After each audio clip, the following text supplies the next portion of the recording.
We know that government can create money by printing it, but can government create wealth?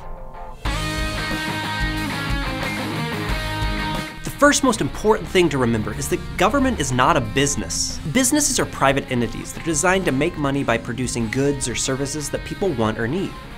Government, on the other hand, is a public entity.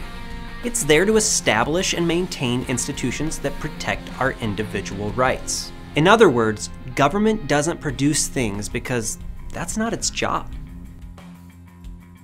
And that's exactly how it should be. If government started competing with private businesses, it would have an unfair advantage because the people running it make the laws. Now, in some cases, politicians and those who elect them think government should do more. I promise! I promise! I promise! I promise! A lot more than its primary job. They think government should have lots of jobs and give us lots of stuff. The problem is, government can do nothing for us without taking something from us. Government takes stuff from people in the form of taxation, and sometimes even by confiscating real property. Many people pay their taxes or hand over their property because they're forced to, not because they want to. So right there, government's violating a key tenet of wealth creation.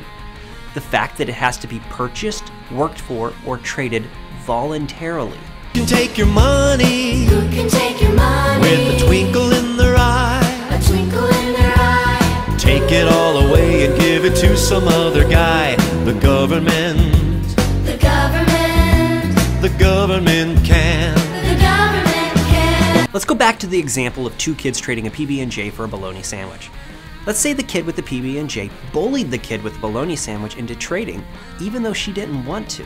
In fact, not only did the bully force her to trade, what if he didn't even give her his whole sandwich? The girl with the bologna sandwich is worse off. First, the bully forcefully took her sandwich. Then he only gave her half of a sandwich in return. In this transaction, wealth was transferred, but some was also destroyed and nothing was created. Government's like the bully who takes the bologna sandwich. It takes money from us in the form of taxes and hands us back a half-eaten sandwich.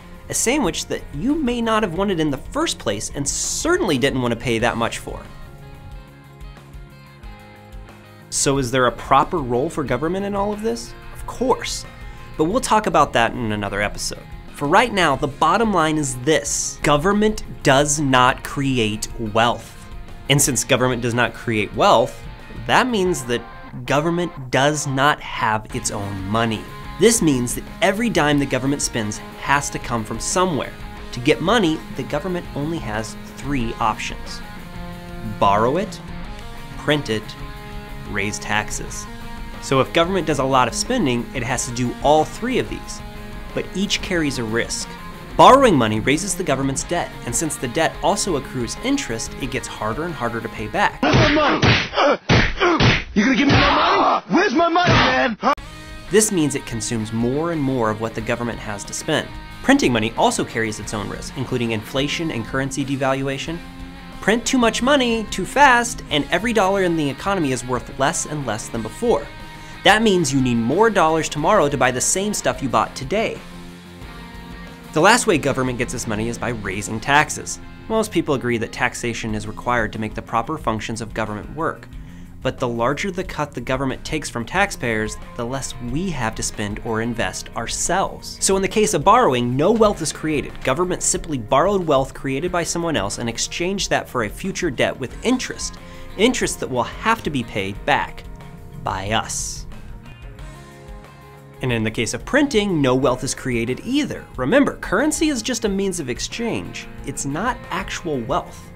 And in the case of taxes, wealth is not created, it's just transfer. It's taken from one person who has created wealth and then spent by the government. So if government decides it wants to try to help the economy by spending money, will it work? And if government decides to try to help create jobs, does that work? We'll talk about that next time.